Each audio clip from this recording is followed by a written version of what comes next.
This is breaking news from RTV6, working for you. You'll no longer be charged for a simple pot possession in Indianapolis. I'm Lauren Casey, and right now we want to take you over to RTV6's own Rafael Sanchez for this huge announcement from the Marion County prosecutor today. Rafael. Lauren, a story we're following here at the Live Desk, a major shift in public policy involving the prosecution of marijuana if you live in Indianapolis, Speedway, Homecroft, Southport, anywhere in Marion County. Interim prosecutor Ryan Mears says effective today, his office will no longer prosecute you if you're caught with less than 1 ounce of marijuana in Marion County. There will be exceptions. You will face criminal charges if police catch you selling it and smoking it, or if you're under the influence of it while driving. Prosecutor Mears says there is no evidence that marijuana use and violent crimes are connected, and he wants his office to focus on violent crimes instead. He also called this major change the moral thing to do. It's been clearly demonstrated to us that the enforcement of marijuana laws have had a disproportionate impact on people of color. And we believe that is a wrong that we need to right. So I want to put this in perspective. Mears is the interim Marion County prosecutor following the resignation last week of Terry Curry, who's in a fight against cancer. Now, Democratic leaders will pick a permanent prosecutor within about a month or so. It could be Mears, it could be someone else. Now, Mears is confident that this change in policy, Lauren, will stand whether he's in the position or not. Now back to you. And Rafael, let's talk about the folks who are currently facing a marijuana charge, or maybe they were previously prosecuted for marijuana possession. What happens to those people? So let's talk about that. Anyone arrested with less than 1 ounce, Lauren, the charges will be dropped if they were not arrested for selling it or smoking it publicly. Now, the office right now is reviewing about 393 current cases. People with decades-old cases can also request to have their records cleared. We'll see what happens. We'll have much more of this developing breaking story tonight, beginning on the news at 5 o'clock. Rafael, thanks for taking a look at that. We do want to take a turn right now to our weather. It is the last day of September, but it sure doesn't feel like it as you step outside. Our own Todd Clausen is standing by to let us know. Todd, are we going to break any records today for this heat? You know, I think we probably will here this afternoon. A couple numbers to keep in mind. 72, that is your average high this time of year. We're up to 86 degrees. The other number, 89. That is the record high. We're only 3 degrees away from that at the noon hour, so we should easily be able to climb up into the low 90s here this afternoon. Up to 88 already in Bloomington. 84 is the current temperature in Tipton. One of the reasons why we'll continue to warm is we have nothing but sunshine. Beautiful shot here in Greencastle. Just a hint of color there in the trees over in the campus of DePaul University. But with all that sunshine, our temperatures again will continue to just climb here this afternoon. No threat of any rainfall even with this heat. The storm track is well up to our north, so it's all about the temperatures here throughout the day today. Easily should climb up to at least 90 degrees by about 3-4 o'clock in the afternoon. Then even this evening we are going to be very, very warm with temperatures only slowly falling back down into the 80s. Now tomorrow, another day we could set 2 different records. The heat continues into Wednesday as well. We'll talk all about the details coming up in just a few minutes. All right, Todd, thank you so much. Investigators are trying to find those responsible after 2 people were killed in 2 separate shootings in Indianapolis last night. One man was found dead after a shooting at about 11:30 in Kensington Square Apartments near 34th and Shadeland. That's on the northeast side. No word on a suspect in that shooting just yet. Police were looking for witnesses last night. And then a shooting on the southeast side also killed a woman at around 11:30 last night. It happened on Van Buren Street near Raymond Street and Sherman Drive. If you have any information on either of those shootings, you can stay anonymous and still report what you know. Just call Crime Stoppers at 317-262-TIPS. Well, right now, IUPUI's campus is on alert after another woman was sexually assaulted this weekend. It's the 4th attack so far just this semester. All 4 assaults happened near the University Tower at University Boulevard and West North Street. Back in August, someone was sexually assaulted while sleeping at University Tower. And earlier this month, 2 people reported being assaulted in the tower. Just this weekend, a woman says someone grabbed her breasts while she was walking outside the tower before riding away on a bicycle. Students we spoke with say they want to know what the university is doing to make sure these assaults, things like this, don't happen again. Like, are there more police officers on campus? You know, I know there's the Safe Walk program, but are they, letting more people know about what it is and how to get to it? In response to this weekend, IUPUI representatives sent out safety tips to all students. RTV6 will continue to follow this story, and of course, we'll put updates out on our app and also at the IndyChannel.com. And now to an urgent multi-state manhunt is underway this afternoon after these 4 Ohio inmates broke out of jail about 100 miles southeast of Columbus. Now, all three of them were captured overnight, but that fourth one is still on the run. ABC's Trevor Alt has the very latest. Law enforcement officials from 3 states are frantically searching for this man, Lawrence Lee III, one of 4 inmates considered extremely dangerous who escaped from an Ohio jail. It's not safe for our community. It's not safe for our children. Something needs to change. Officials say the 4 overpowered 2 female corrections officers just after midnight Sunday, forcing their way out with homemade weapons. Once gaining access to the administrative wing of the Gay County Jail, the inmates stole the keys of one of the corrections officers' vehicles. The inmates then drove for a block and hopped in another getaway vehicle someone on the outside had arranged for them. Overnight, 3 of the 4 were apprehended nearly 500 miles away at a Red Roof Inn in Cary, North Carolina. This has become a recurring problem at this Ohio facility, where there's now been 3 jailbreaks in under a month, and one of the captured inmates had escaped once before, with residents nearby fed up and fearful. They're not taking the appropriate measures to keep care of these people. They should not be housing inmates if they cannot care for them. The vehicle these 4 used to escape the jail has been recovered in western Pennsylvania, but there's still no sign of Lawrence Lee or the person who helped the 4 of them flee. Trevor Alt, ABC News, New York. Still to come here on the news at noon, as the whistleblower at the center of the impeachment investigation gets ready to testify, we examine the latest developments in this nationwide controversy. Todd. All right, we're dealing with heat here once again across the area. We'll continue to see temperatures climb up into the 90s this afternoon, then eventually down into the 80s this evening. And today, it's not the only deal. We'll deal this for 2 more days. All the details coming up when the news at noon continues right here on RTV6. The Good Doctor, new tonight on ABC. Welcome back. Right now, a traffic alert we want to bring to your attention. If you know anyone who is headed around the north side of town, take a look at this. A major crash on I-465 in the westbound lanes near Keystone Avenue. You can see them working this crash scene there. More than 1 vehicle was involved, and it doesn't look good up close. There's no word yet on any injuries, but there are these lane closures on the right-hand side as crews work to respond there. We want to put you aware of this and stay over into those left lanes. Take it slow as people are out walking on the interstate right now. Also right now on RTV6 News at noon, President Trump defending himself on Twitter as many Republicans in Congress failed to stand behind his actions. Now a whistleblower is getting ready to testify. ABC's Mona Kosar-Abdi has the latest. This morning, President Trump continuing his Twitter tirade over the whistleblower complaint that has now become the basis of the impeachment inquiry against him. Writing the fake whistleblower complaint is not holding up. The whistleblower knew almost nothing. Its secondhand description of the call is a fraud. Trump over the weekend also demanding to meet his accuser. At the same time, the whistleblower's attorney sent this letter notifying the acting director of national intelligence of, quote, serious concerns we have regarding our client's personal safety.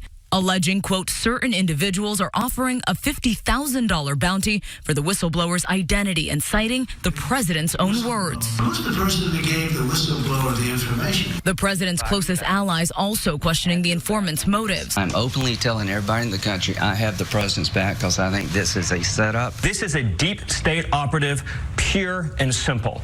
But many of the actual details of the whistleblower's complaint, like the conversation between Trump and the Ukrainian president, have proven to be accurate. Democrats are focusing on what the president said as they plot out their impeachment investigation, mapping out hearings and planning to pursue new subpoenas for documents and testimony. He gave us no choice. The president's former Homeland Security advisor said he and others had told Trump that the 2016 election interference theory that Trump asked the Ukrainian leader to investigate, a theory that blamed Ukraine, not Russia, had been completely debunked. I am deeply frustrated with what he and the legal team is doing and repeating that debunked theory to the president.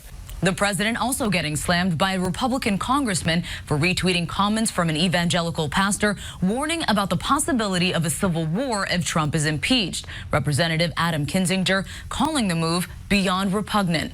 Mona Kosar-Abdi, ABC News, Washington.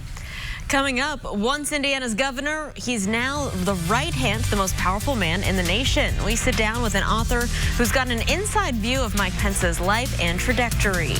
Stay with us. You're watching the news at noon right here on RTV6. To make a difference. This is the news on RTV6. You get an email and it looks legitimate, right? But this one is a scam that's quite tricky. RTV6's Meredith Barrick has the latest warning that you need to know. It's time now for another RTV6 Consumer Alert. I'm joined by the Better Business Bureau's Tim Maniscalco. And Tim, we're talking about an email scam that is going around, and this is something that's impacting even major corporations like Facebook and Google, which is pretty surprising and incredible to hear. Yeah, we've reported on this before, but BBB did a very extensive study on this, and this has to do with you'll get an email or maybe even a voicemail from a senior manager, a CEO, chief financial officer. They'll send it to the people in the finance area, in the people that are actually writing the checks, that are paying the money, saying, hey, you need to send some money, you need to send a check to this person or this account, that type of thing. What we have seen over the last 3 or 4 years is that this has just gotten out of control. There have been over $3 billion, with a B, billion dollars lost to this. And like you say, even companies like Facebook and Google, they've been targets of this. They've actually lost millions of dollars to this particular scam. So what we're telling people is, number one, because we communicate so much now via email and even voicemail that can be duplicated with artificial intelligence, you want to have multi-factor authentication before you go and pay money someplace. It can't just be an email, it just can't be some sort of directive from the CEO. Make certain you have a couple of ways to check that so that you aren't sending money to someone that you don't know. If you do find this out, please cooperate with the law enforcement. FBI is really the first one that you should go to and let them know that this type of thing is happening. And then just put as many things that you can in place to prevent this business email compromise, because once again, we are just seeing it explode out there, and it seems to be coming primarily from a group in Nigeria. So it's almost impossible for our law enforcement people to track them down. So it's really prevention on our side that you need to employ, and it's small and large businesses. So no one's immune on this one. All right, Tim, some very, very great advice there. This has been another RTV6 Consumer Alert. All right, Meredith, thanks so much. Let's take a live look outside right now, the city skyline here, our view from the pagoda.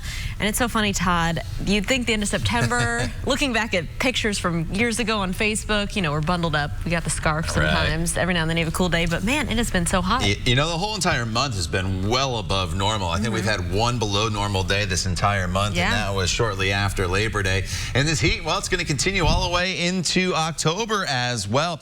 Keep in mind, our average high this time of year is 72 degrees. We'll be in the 90s for high temperatures at least through Wednesday, but there is some relief and some fall-like weather heading our way, and that is going to arrive on Friday. Live look outside, just a few cumulus fair weather clouds starting to build out there right now. 86 degrees already at this noon hour. Not a ton of humidity out there, so with the lower humidity and the southwesterly winds and the sunshine, these temperatures will continue to warm across the area. 88 right now in Bloomington as well as Bedford. 86 the current temperature in Tipton, and look at this surge of warmth that extends all the way up into Minnesota. You don't have to go too far further off to the west, though. It's only 49 in Bismarck, but we'll enjoy this warmth, like I said, for the next couple days. Today's high temperature tops off at 91 in Indy and Bloomington, 93 in Columbus, upper 80s to the north. The record high for the day today is 89 rather. We should get to 91, so we should break the record today.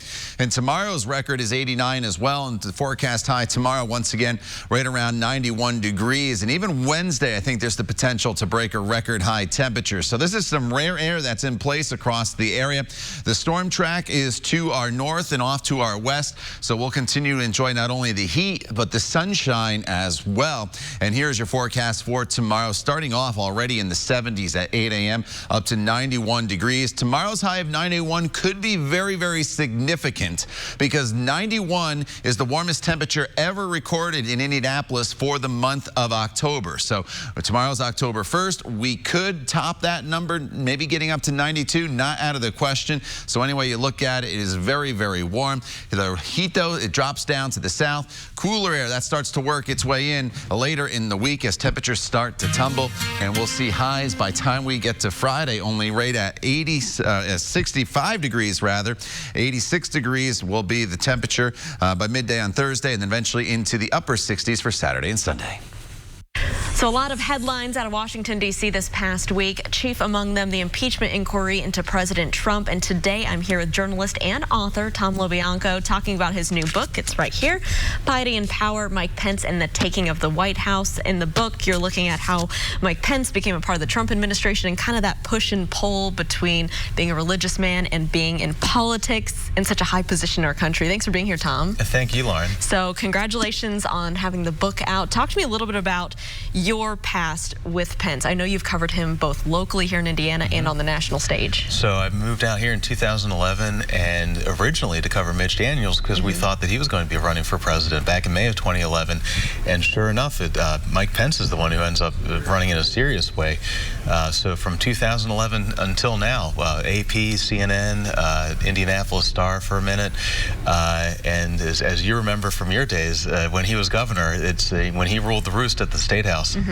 So, I mean, it's incredible to see him here in the White House now, yes. Especially by Trump's side.